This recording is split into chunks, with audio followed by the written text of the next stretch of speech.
So మీరు deductions అన్నీ నేర్చుకోవాలి. నేర్చుకోకపోతే మీకు ఈ సమ్ అస్సలకి రాదు. ఎందుకంటే ఇదే నాలెడ్జ్తో మీకు 4th చాప్టర్ కూడా ఉంటుంది. అంటే ఎగ్జాక్ట్ సేమే అనుకోండి. సో ఇప్పుడు మనము సమ్ చేద్దాం. నేను క్వశ్చన్ పేపర్ లేక నేను కొన్ని ఇంపార్టెంట్ టాపిక్స్ అన్నీ మిక్స్ చేసి లైక్ ఒక క్వశ్చన్ ప్రిపేర్ చేశాను. నేను రాయలేదు. సో కొంచెం అన్నీ డీటెయిల్డ్గా లేవు, షార్ట్కట్లో ఉన్నాయి. So I hope you guys understand. So first salary 45,000 per month. Next income from other sources 1,25,000 including 7,200 interest on savings account. ఈ ఇంట్రెస్ట్ ఆన్ సేవింగ్స్ అకౌంట్ ఏంటో నేను తర్వాత ఎక్స్ప్లెయిన్ చేస్తాను సమ్ చేసేటప్పుడు. Received rent from let out 8,000 per month. Municipal taxes 10%. 9,000 interest paid on loan for purchase of house 7,500. Contribution to pension fund of central government 5,000. Profession tax 2,500. Medical insurance premium 12,000. Long term capital gain 1,75,000. Short term capital gain 60,000. So ఇక్కడ shares అని mention చేయలే కాబట్టి రెండు assets లాగానే తీసుకోవాలి. Short term అయినా long term అయినా short term అయినా. Next income from business 2,75,000. Casual income 1 lakh. Donations 100% 9,000 and 50% 14,000. Section 80C qualified savings 1,62,000. So ఇప్పుడు ఫస్ట్ మనము సమ్ చేద్దామంటే ఫస్ట్ మనకి ఒకటి గుర్తుపెట్టుకోండి ఏంటంటే శాలరీ, ఇన్కమ్ ఫ్రమ్ శాలరీ అంటేనే డైరెక్ట్గా ఎంత అమౌంట్ ఉందో ఆ అమౌంట్ వేసేసుకోవాలి. ఫర్ ఎగ్జాంపుల్ ఇక్కడ ఇన్కమ్ ఫ్రమ్ బిజినెస్ అని ఉంది కదా, అలానే income from salary, income from house property, income from other sources ఇలా అంటేనే అప్పుడు డైరెక్ట్గా వేసుకోవాలి. దానికి ఏం క్యాలిక్యులేషన్స్ ఉండవు అని మాట. సో ఇప్పుడు మనకి శాలరీ, పెన్షన్ రిసీవ్డ్ అన్నా కూడా శాలరీ అంటే మనం క్యాలిక్యులేషన్ చేయాలని అర్థం. అంటే దానికి వర్కింగ్ నోట్ ఉంటుందని అర్థం. So I hope you understood. So first ఇట్లా heading income from salary working note అని రాస్తున్నాను, ఎందుకంటే ఇప్పుడు క్యాలిక్యులేషన్ చేయలేదు. Next second one income from other sources 1,25,000 అని ఇచ్చిండు. సో ఇది రాసుకుందాం. Income from other sources. ఇది క్వశ్చన్లో అంటే ఇన్కమ్ ఫ్రమ్ అదర్ సోర్సెస్ అన్నాడు కాబట్టి డైరెక్ట్ వేసుకోవచ్చు. కానీ ఇక్కడ కింద చూస్తే క్యాజువల్ ఇన్కమ్ 1 lakh అని అన్నారు. సో క్యాజువల్ ఇన్కమ్ అంటే ఇన్కమ్ ఫ్రమ్ అదర్ సోర్సెస్, ఒక ఇన్కమ్ ఫ్రమ్ అదర్ సోర్సెసే కాబట్టి ఇక్కడ first income from other sources 1,25,000 అని రాసుకుందాం. అండ్ దానికి casual income 1 lakh. So total 2,25,000. Okay. So first మనము డైరెక్ట్గా మొత్తం సమ్లో వెళ్ళే బదులు, ఎందుకంటే మొత్తం క్యాలిక్యులేషన్సే ఉన్నాయి కాబట్టి మనం ఫస్ట్ వర్కింగ్ నోట్స్ చేసుకుందాం.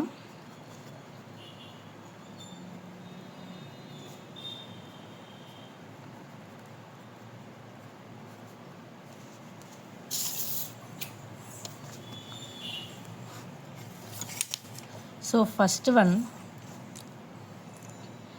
Income from salary. మనకి శాలరీ ఇన్ఫర్మేషన్ ఎక్కువ ఇవ్వలేదు కాబట్టి మనం డైరెక్ట్గా ఇక్కడ శాలరీ అంటే gross salary. So 45,000 per month అన్నాడు కాబట్టి 45,000 ఇంటూ 12 ఈక్వల్స్ టు 5,40,000. నెక్స్ట్ ఒకవేళ హెచ్ఆర్ఏ అంటే హౌస్ రెంట్ అలవెన్స్, ఇంకేమైనా బోనస్, కమిషన్, ఇంకేమైనా అలవెన్సెస్ ఉంటే మనం ఇక్కడ యాడ్ చేస్తాం. ఇప్పుడు ఏం లేవు కాబట్టి మనం డైరెక్ట్గా స్టాండర్డ్ డిడక్షన్ ఇస్తాం. Deduction under section 16. So standard deduction under section 16లో 3 ఉన్నాయి, కానీ మనం మెయిన్గా ఓన్లీ 2 రాసుకుంటాం. ఒకవేళ క్వశ్చన్లో ఆ థర్డ్ వన్ కూడా మెన్షన్ చేస్తే రాస్తాం, కానీ మోస్ట్లీ ఇయ్యడు. So first one standard deduction. ఇది ఏంటంటే అండర్ సెక్షన్ 16(1)(a). సో ఇందులో లీస్ట్ తీయాలి. Least A gross salary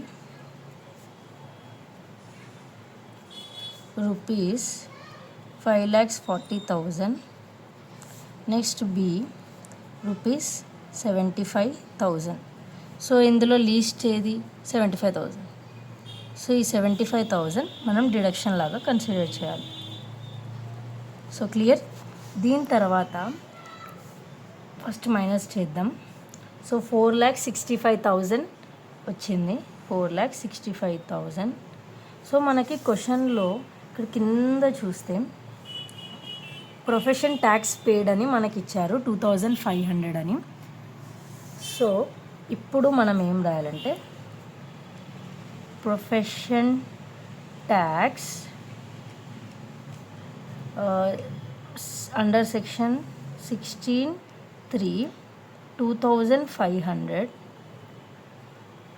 minus చేస్తే, ఇంకో డిడక్షన్ అన్నాక మీరు కంపల్సరీ మైనస్ చేయాలి, ప్లస్ చేయొద్దు. ఓకే, మైనస్ చేస్తే 4,62,500. సో ఇంకేమైనా డిడక్షన్స్ ఉంటాయంటే ఇంకేముండవు. సో ఇదే. So this is our income from salary. Clear. So ఇది మనము ఇక్కడ రాసుకుంటాం డైరెక్ట్గా అవుటర్ కాలం, ఎందుకంటే వర్కింగ్ లోట్లో చేసేసాం కాబట్టి 4,62,500. క్లియర్. సో ఇప్పుడు నెక్స్ట్ మనం ఇన్కమ్ ఫ్రమ్ అదర్ సోర్సెస్ చేసేసినాం, ఇక్కడ యాడ్ చేసుకున్నాం క్యాజువల్ ఇన్కమ్. క్యాజువల్ ఇన్కమ్కి ఎట్లయినా ఏం అడ్జస్ట్మెంట్ లేదు కాబట్టి డైరెక్ట్ మనం వేసేసుకున్నాం. So next received rent from let out. Received rent from let out అంటే హౌస్ ప్రాపర్టీ. అంటే రిసీవ్డ్ అనే టర్మ్ ఏంది, మనకి ఇన్కమ్ వస్తుంది అని అర్థం. సో దీనిది కూడా క్యాలిక్యులేషన్ ఉంటుంది. ఏంటంటే second one, so received rent కాబట్టి అది హౌస్ ప్రాపర్టీ కాబట్టి ఇన్కమ్ ఫ్రమ్ హౌస్ ప్రాపర్టీ అని రాస్తాం.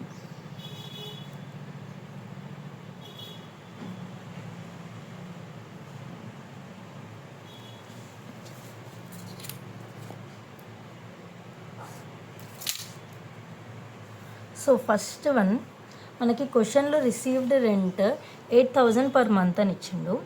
సో మనం ఫస్ట్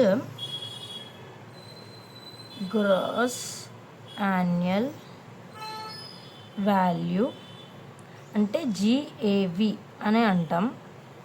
సో 8,000 ఇంటూ 12. సో మన answer is 96,000. And next less municipal taxes.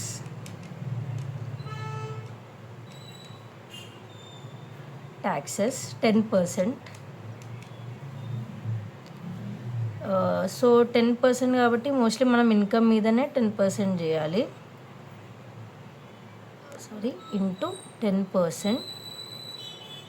So 9,600. Okay. So మనము 96,000 మైనస్ 9,600 ఈజ్ 86,400. సో దీన్ని ఏమంటామంటే నెట్ యాన్యువల్ వాల్యూ అంటే NAV అని అంటాం. క్లియర్.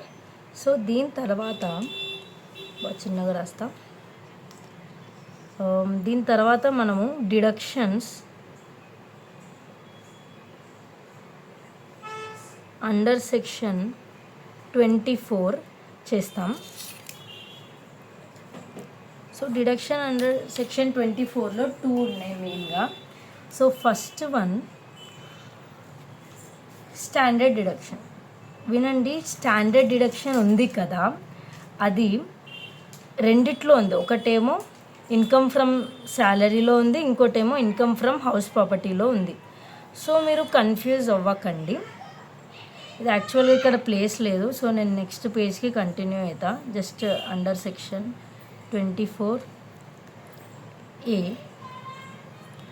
సో ఈ 24A ఎలా చేస్తామంటే స్టాండర్డ్ డిడక్షన్, దీంట్లో లీస్ట్ అవేమి ఉండవు.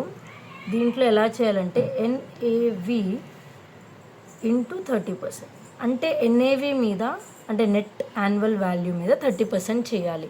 సో మనకి NAV ఎంత ఉంది, 86,400 ఉంది. So 86,400 into 30%. సో చేస్తే మనకి ఎంత వచ్చింది, 25,920. 25,920.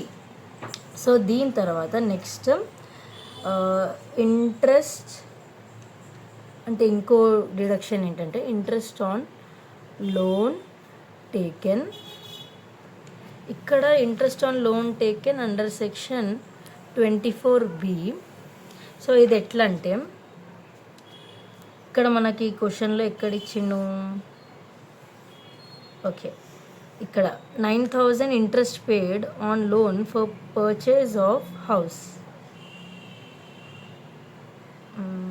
Sorry guys, okay. So 7,500 interest on loan తీసుకున్నాం. సో ఈ 7,500 ఎలా చేయాలంటే డైరెక్ట్గా మనము 7,500 మైనస్ చేసేస్తాం. ఓకే, ఇంకోటి ఏంటంటే ఇది క్వశ్చన్లో ఇస్తేనే చెయ్యాలి, ఇది కంపల్సరీ అని అయితే కాదు, కానీ 30% అయితే కంపల్సరీ. స్టాండర్డ్ డిడక్షన్స్ అయితే రెండిట్లో కంపల్సరీ, కానీ ఇంట్రెస్ట్ ఆన్ లోన్ టేకెన్ ఏమో క్వశ్చన్లో ఇస్తేనే చెయ్యాలి. సో 7,000 మైనస్ చేస్తే మనకి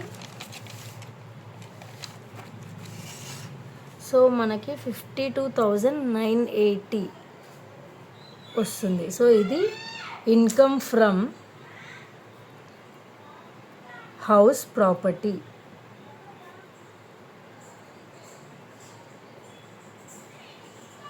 ఓకే, 52,980. సో ఇక్కడ మనము రాసుకుందాం income from house property. So house property ఎంత ఇక్కడ ఉన్నది, 52,980. సో డైరెక్ట్ వేసేసుకుందాం, వర్కింగ్ నోట్ ఉంది కాబట్టి 52,980. సో నెక్స్ట్ వన్ ఇక్కడ కాంట్రిబ్యూషన్ టు పెన్షన్ ఫండ్, ఇది డిడక్షన్. తర్వాత ఇది అయిపోయింది. మెడికల్ ఇన్సూరెన్స్ ప్రీమియం 12,000, ఇది కూడా అయిపోయింది, అంటే డిడక్షన్ కాబట్టి ఇక్కడ వేసుకోవద్దు. Long term capital gain, long term capital gain 1,75,000. ఇక్కడ మనకి ఏమైనా సోల్డ్ ఇంకా కాస్ట్ ఆఫ్ పర్చేజ్ ఏమైనా చెప్పిందా అంటే ఏం చెప్పలేదు. సో అందుకని మనము డైరెక్ట్గా ఇన్కమ్ వేసుకోవచ్చు. So fourth one income from capital gains.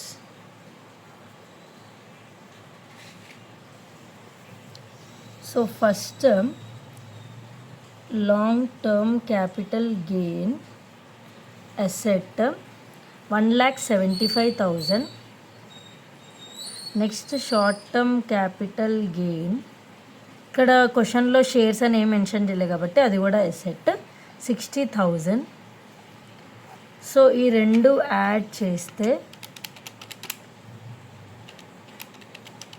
Plus 60,000 add చేస్తే మనకి 2,35,000 వస్తుంది.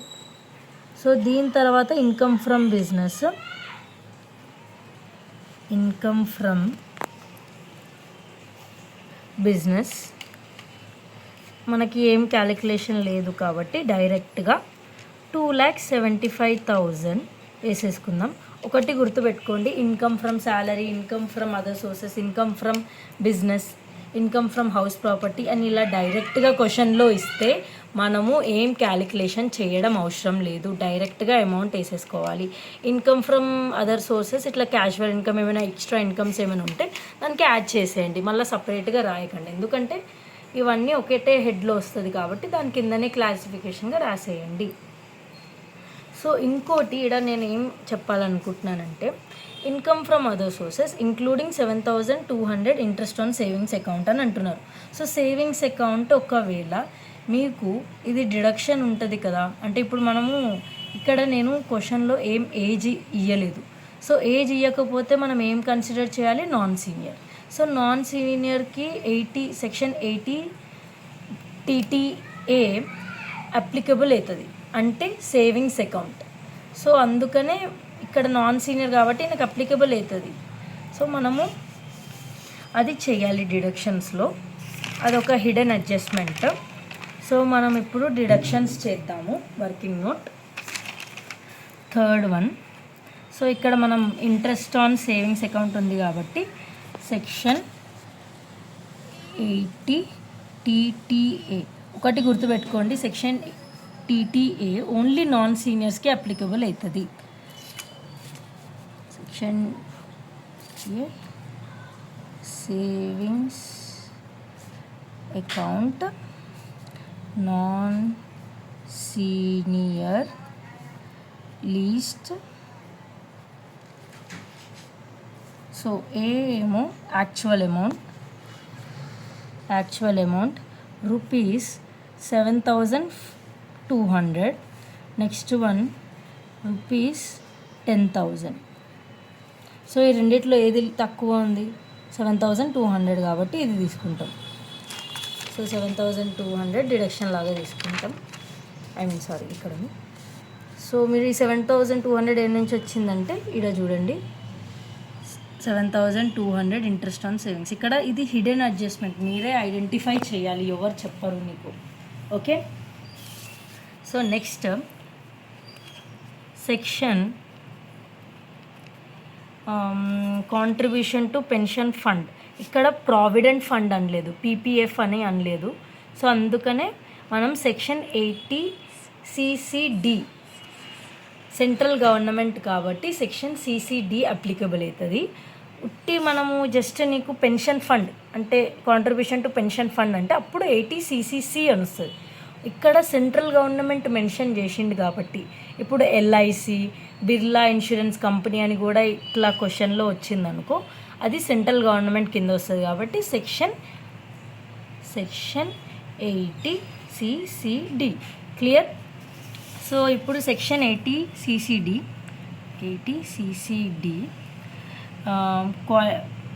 Pension fund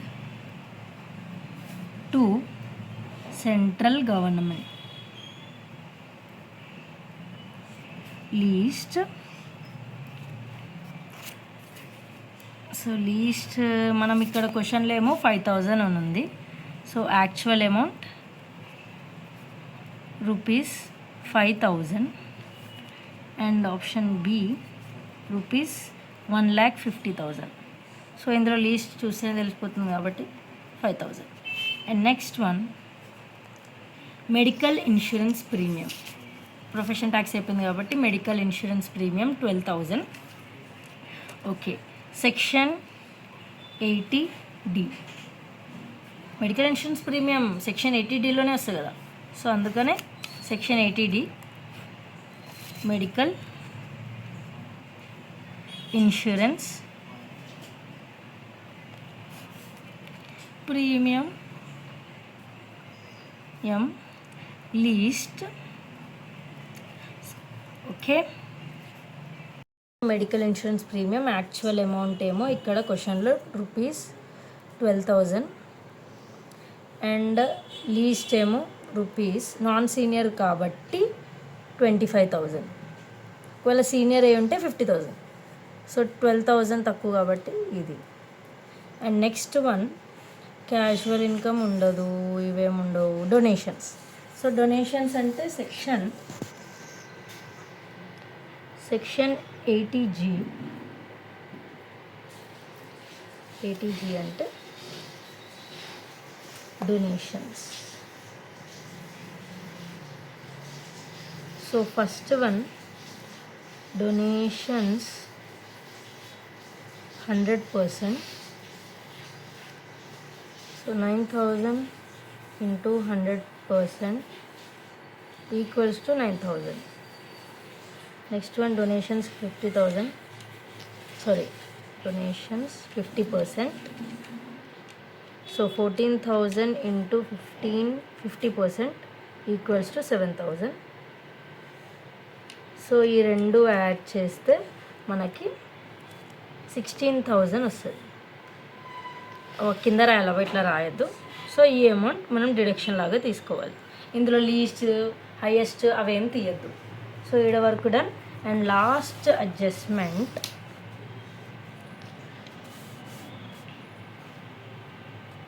section 80C qualified savings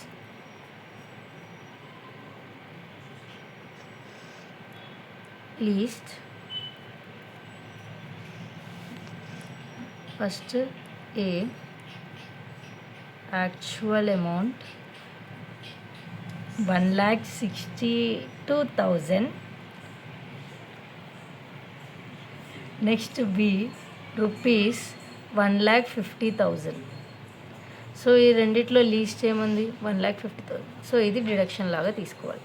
so ఇప్పుడు మనం అన్ని డిడక్షన్స్ అడ్జస్ట్మెంట్ మనం చేసేసాము. సో ఒక్కొక్కటి వేసుకోవడమే. సో ఫస్ట్ ఇవన్నీ యాడ్ చేసుకోవాలి. సో మనం అన్నీ యాడ్ చేస్తే 12,50,480 వచ్చింది. సో దీన్ని గ్రాస్ టోటల్ ఇన్కమ్ అని అంటాం. సో నెక్స్ట్ వన్, డిడక్షన్స్ చేసుకోవాలి. Deductions under section 80. Okay, working note. మనం వర్కింగ్ నోట్ చేసినాం కాబట్టి బ్రాకెట్స్లో వర్కింగ్ నోట్ రాసుకుంటే బెటర్. సో కరెక్షన్ చేసేవాడికి అర్థమైతే ఈమె రాసింది, ఈమె మంచిది అని కొంచెం ఈజీ అవుతుంది వాడు కరెక్షన్ చేసేటప్పుడు. సో ఫస్ట్ వన్ మనం ఇక్కడ ఏం చేసినామంటే TTA 80 సెక్షన్ 80 TTA 7,200.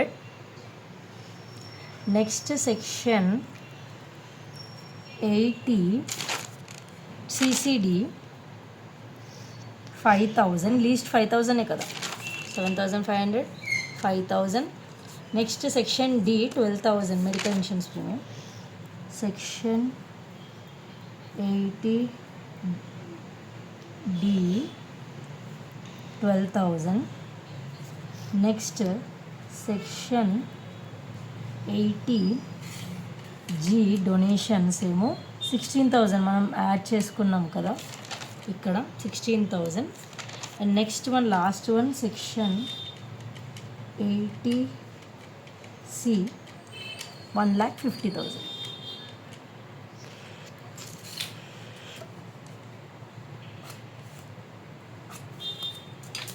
సో మనము ఇవన్నీ యాడ్ చేస్తే 1,90,200. సో దానికి మైనస్ 12,50,480. సో మనకి 10,60,280 ఇన్కమ్ వచ్చింది. 10,60,280 is total income. So this is how you are supposed to do calculate total income. Okay, continue. So I hope you understood. So tax liability చెప్తాను next ఎలా చేయాలో. So ఇప్పుడు మనం tax liability mostly total income మీద చేయాలి. కానీ ఇక్కడ ఒక్కసారి మీరు టోటల్ ఇన్కమ్ క్యాలిక్యులేట్ చేసేటప్పుడు ట్యాక్స్ లయబిలిటీ ఎప్పుడైనా చేసేటప్పుడు మనం ఫ్లాట్ రేట్స్ ఉంటాయి కదా, అంటే ఫ్లాట్ రేట్స్ క్యాజువల్ ఇన్కమ్ మీద, long term capital gain assets, long term capital gain shares, తర్వాత short term capital gain on shares and mutual funds and undisclosed income. ఈ టైప్స్ ఆఫ్ ఇన్కమ్కి మనము ఫ్లాట్ రేట్స్ చేస్తాం. So flat rates చేస్తాం కాబట్టి ఆ incomes మనం ఫస్ట్ టోటల్ ఇన్కమ్ నుంచి మైనస్ చేయాలి. So minus casual income 1 lakh, casual income 1 lakh. Next minus long term capital gain on assets 1,75,000. 1,75,000. So another ఇంకోటి ఏంటంటే short term capital gain on assets. మనకి short term capital gain on assets flat rate లేదు. So ఇది మనం income లాగానే consider చేయాలి, అంటే minus చేయొద్దు. సో ఓకేనా, మైనస్ చేయలేదు. సో 10 lakhs నుంచి అంటే ఈ అమౌంట్ నుంచి ఈ రెండు మైనస్ చేస్తే మనకి 7,85,280. సో ఇప్పుడు ట్యాక్స్ లయబిలిటీ ఎలా చేస్తామంటే ఫస్ట్ మనకి స్లాబ్ రేట్స్ తెలిసి ఉండాలి. Sorry guys, total income first income ఎంత 7 lakhs కాబట్టి ఇంటూ 0.2 మైనస్ నాన్ సీనియర్ కాబట్టి 87,500. సో ఇప్పుడు టోటల్ ఇన్కమ్ ఎంత 7,85,280 ఇంటూ 0.2 మైనస్ 87,500. సో మనం ఆల్రెడీ ఇక్కడ అమౌంట్ ఉంది కాబట్టి ఇంటూ 0.2 మైనస్ 87,500. సో 69,556. 69,556 మనం అవుటర్ కాలం వేసుకోవాలి.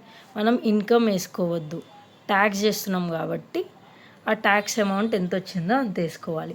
సో నెక్స్ట్ మనము ఇక్కడ క్యాజువల్ ఇన్కమ్ కూడా మనం ఫ్లాట్ రేట్ వేయాలి. కానీ ఒకటి గుర్తుపెట్టుకోండి, మనం టోటల్ ఇన్కమ్ క్యాలిక్యులేట్ చేశాక క్యాజువల్ ఇన్కమ్ బయటికి తీసుకొచ్చామంటే దానికి మనము మైనస్ చేసామంటే మనం ఫ్లాట్ రేట్ చేయొద్దు. ఎందుకంటే మ్యామ్ చెప్పారు దానికి ఆల్రెడీ టీడీఎస్ ఇస్తారు అని, అంటే tax deducted at source. So అది ఆల్రెడీ క్యాలిక్యులేటెడ్ ఉంటుంది కాబట్టి మీరు చెయ్యకండి అని అన్నారు. సో మనం direct add tax on long term capital gain on assets.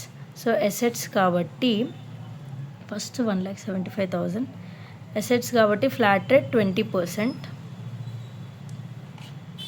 So 1,75,000 into 20% 35,000. So 35,000. So ఈడ వరకు అయిపోయింది. So 35,000 plus 69,556. సో మనకి 1,04,556. సో ఇక్కడ అమౌంట్ చూడండి, income 7 lakhs equal to 7 lakhs or less than 7 lakhs ఉందా అంటే కాదు, 7 lakhs కన్నా ఎక్కువ ఉంది. సో మనం ట్యాక్స్ రిబేట్ ఇస్తామా అంటే ఇయ్యము. సో నెక్స్ట్ సర్చార్జ్ ఇవ్వాలంటే 50 lakhs కన్నా ఎక్కువ ఉండాలి. సో ఇది కూడా అప్లికేబుల్ అవ్వదు కాబట్టి డైరెక్ట్గా మనము add 4% health and education cess. ఇదైతే కంపల్సరీ, అన్లెస్ ఇక్కడ నిల్ అని వస్తేనే అప్పుడు మనం ఇది 4% హెల్త్ అండ్ ఎడ్యుకేషన్ సెస్ ఇయ్యము. ఇక్కడ అమౌంట్ 1 రూపీ ఉన్నా కూడా మనం 4% health and education cess compulsory ఇవ్వాలి. సో ఇప్పుడు దాని మీద ఇంటూ 4%. సో మనకి 4,182.2 అని ఉంది. 2.2 రౌండ్ ఆఫ్ తీసుకున్నా కూడా 182 వస్తుంది. సో ఈ రెండు యాడ్ చేయాలి. So add 104,556. సో మనకి 1,87,038 రూపీస్ వచ్చింది. సో దీన్ని టోటల్ ట్యాక్స్ లయబిలిటీ అంటాం. కానీ మనము ఇట్లా 2 రూపీస్ 3 రూపీస్ అంటే చేంజ్ అంటే వన్స్ ప్లేస్లో జీరోనే ఉండాలి. సో అందుకనే రౌండ్ ఆఫ్ చేసుకోవాలి. సో 40. So clear. సో దీన్ని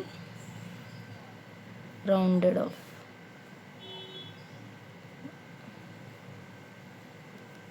So this is how you are supposed to calculate tax liability. So I hope you guys understood the sum. So thank you guys.